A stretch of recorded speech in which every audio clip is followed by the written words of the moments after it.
அனைவருக்கும் தெற்கத்தி மன்றாதாவின் வணக்கங்கள். அனைவருக்கும் பொங்கல் திருநாள் நல் வாழ்த்துக்கள். நல்லபடியா பால் பொங்கிருச்சா? நம்ம மதுரை பக்கம் கேட்கக்கூடிய வார்த்தை இன்னைக்கு என்ன தகுமா தான் வருகின்ற 2026 சட்டமன்ற தேர்தல் நம்ம கணக்கில் வச்சு இப்ப இருந்தே நமக்கான தேவைகள் என்ன, நமக்குடைய கோரிக்கைகள் என்ன, நம்ம எப்படிப்பட்ட கோரிக்கைகளை நம்ம அரசுகிட்ட வைக்கணும், யாருக்கு ஓட்டு போலாம் இப்படின்ற கருத்தை பத்தி பேச ஆரம்பிக்கணும். ஏன்னா இது நமக்கான காலம், சரிங்களா? ஏன்னா இப்பதான் அரசியல்வாதிகள், அரசியல் கட்சிகள் நம்ம சொல்றத காதல கொஞ்சமாச்சும் வாங்குவாங்க. இல்லைன்னு வச்சுங்களேன், நீங்க ஜெயிச்சதுக்கு அப்புறம் போங்க, நீங்களா யாருப்பா, நீங்க எந்த ஊருப்பா அப்படின்னு கேட்பாங்க. நம்ம ஊர்ல லோக்கலாலே அப்படிதான் கேட்பாங்க. அதனால இதை எதுக்காண்டி சொல்றேன்னா, உங்க எல்லாத்துக்கும் தெரியும், நம்ம முக்குளத்தோர் அல்லது தேவர் சமூகத்தை பொது வெளியில குற்றப்பரம்பரையினர், கைரேகை பரம்பரையினர், ஆண்டைகள், இந்த மாதிரி நம்ம சமூகத்தை பத்தி தவறான பிம்பங்களை ஏற்படுத்துறது அல்லது காட்டு முன்னாடி அப்படி தவறான பிம்பத்தை ஏற்படுத்துறது. இதே நம்ம சமூகத்தால ஒரு தவறு நடக்கும் பட்சத்துல எங்கேயோ ஒன்று நடக்கும்.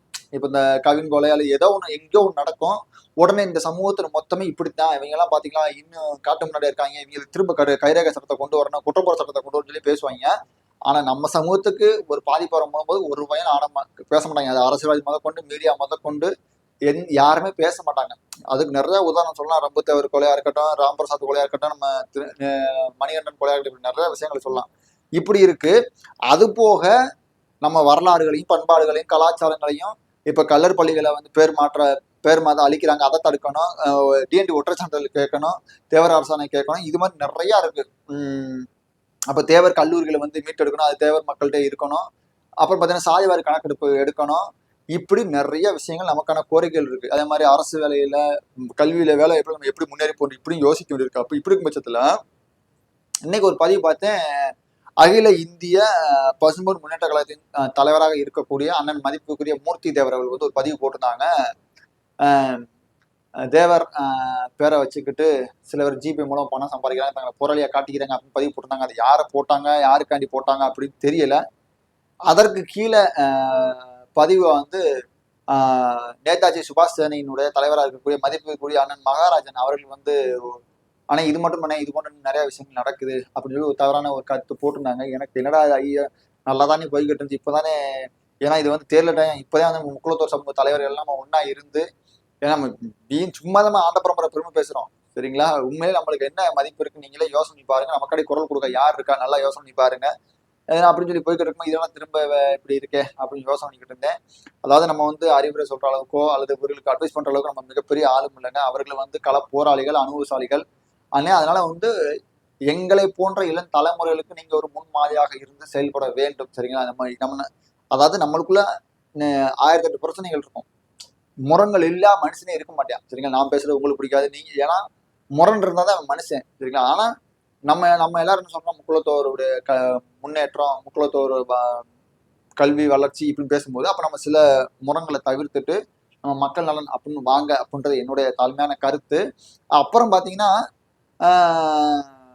சமீபத்துல திருச்சி உறையூர்ல கல்லர் முன்னேற்ற சங்கம் சோழப்பரசு கட்சி தலைவர் இருக்கக்கூடிய அண்ணன் மதிப்புக்குரிய சரவணன் மலவராயர் மற்றும் இன்னும் கல்லர் அமைப்புகள், கல்லர் தலைவர்கள், தனரசு நாட்டு கல்லர்கள், அம்பலகாரர்கள் எல்லாம் சேர்ந்து ஒரு மிகப்பெரிய ஒரு மாநாடு ஒன்று போட்டிருந்தாங்க. அதாவது கல்வியில இடஒதுக்கீடு சில கோரிக்கைகளை முன்னிறுத்தி அது போட்டிருந்தாங்க. அதை பத்தி ஒரு காணொலி இப்ப இன்னைக்கு பூரா ஒரு வாய்ஸ், அதாவது ஒரு குரல் பதிவு வைரலா போய்கிட்டு இருந்துச்சு.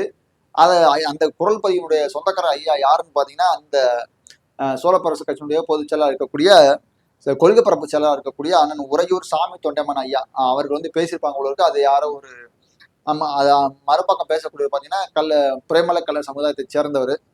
ஏதோ கொஞ்சம் தவறா பேசிக்கினா உனக்கு காட்ட சட்டமா பேசுறாங்க. ஆனா இது போன்ற விவாதங்களை நம்ம தவிர்க்கிறது நல்லது. இப்ப நம்மளுக்குள்ளே நீ ஈச நாட்டுக்கல்ல, நீ தொண்டை நாட்டுக்கல்ல, நீ தஞ்சை நாட்டுக்கல்ல, நான் தண்டரசு நாட்டுக்கல்ல, நீ புறமலைகள் இப்படி பேசிக்கிருந்தோம்னா பேசிக்கிறோம், பேசுங்க, ஒன்றும் பிரச்சனை இல்லை. அதாவது நம்ம இந்தியாவுக்குள்ள நம்ம மாநில சுயாட்சி பேசுறோம். அது மாதிரி நம்ம எல்லாம் கல்லருக்குள்ள நீங்க உங்களுடைய உரிமைகளை பேசுங்க, உங்களுடைய கலாச்சாரம் மரபுகளை பேசுங்க, உங்கள் தலைவர்களை போற்றி பேசுங்க அப்படின்றது நம்மளுடைய கருத்து. இன்னொன்னு பாத்தீங்கன்னா, ஆனா வெளியில இருந்து நம்மளை எப்படின்னு பாக்குறாங்க நீங்க சொல்லுங்க. அவன் எல்லாத்தையும் ஒரே மாதிரி தான் பாக்குறான். கல்லன்னா கலாவணி பாய, நீங்க திருட்டு போயிருக்க இப்படின்னு அவன் சொல்றத பத்தி நம்மளுக்கு ஒன்றும் பிரச்சனை இல்லை. நாய் குறைச்சிட்டு போய் விட்டு போயிடலாம். ஆனா அவன் 100 விஷயம் இந்த பொய்ய 100 தடவை சொன்னா உண்மையா இருக்கும் பழமொழி சொன்னாங்க. அது மாதிரி இணையதளங்கள்ல பரப்பிக்கிட்டு இருக்காங்க. அதனால நம்ம சமூகத்துக்கு எதிராக நடக்கக்கூடிய இந்த அநீதிகள், எப்படிப்பட்ட அந்த உளவியல் தாக்குதல்கள், வரலாற்று திருட்டுகள், இன்னைக்கு நம்மளுக்கு திருமங்கால் வர திருடுறாங்க. இங்கிட்டு ஏற்கனவே நிறைய போயிருச்சு திருட்டு, இப்ப சமீபத்தில் நிறைய நடந்துகிட்டு இருக்கு. அப்ப இதெல்லாம் நம்ம கருத்தில் கொண்டு நம்மளோட வரலாற்று மீட்சி, பண்பாட்டு மீட்சி, இப்படி மரபுலியான நிகழ்ச்சிகள் இதெல்லாம் நம்ம மீட்டு எடுக்கணும், சரிங்களா? அதனால இது போன்ற விஷயங்களை தவிர்த்துருங்க. பிடிக்கலைன்னா ஓகே விட்டுருங்க, அதை பத்தி ஒன்றும் இல்லை. என்ன சொல்றேன், ஒருத்தரை பிடிக்கலைன்னா நம்ம அதை பத்தி பேச வேணாம், விட்டுருங்க. ஏன்னா என்னைக்கு அரசியல்ல வந்து நிரந்தரம் எதையும் இல்லை, நிரந்தர நண்பனும் இல்லை. என்னைக்காச்சும் ஒரு நாளைக்கு நம்ம வந்து ஒரே தளங்கள்ல ஒரே இடத்துல நிற்கக்கூடிய ஒரு சூழல் வரும், சரிங்களா? அதனால வந்து இது போன்ற விஷயங்களை முரண்களை தவிர்த்து நம்ம ஒற்றுமையில் செயல்படுவோம் அப்படி என்னோட கருத்து. என்னோட கருத்துக்கள் பிடிச்சிருந்தா லைக் பண்ணுங்க, ஷேர் பண்ணுங்க, கமெண்ட் பண்ணுங்க. கண்டிப்பா உங்களோட ஆதரவு கொடுங்க. கீழே வந்து என்னுடைய ஃபேஸ்புக் மற்றும் இன்ஸ்டாகிராமோட ஐடி கொடுத்துருக்கேன், அதையும் ஃபாலோ பண்ணி எனக்கு சப்போர்ட் பண்ணுங்க. என்னோட கனவு பிடிச்சிருந்தா கீழே வந்து அந்த பெல் பட்டன் அமைக்கிருங்க, அப்போ நம்ம போடக்கூடிய கனவுகள் தொடர்ந்து வரும், சரிங்களா? நன்றி.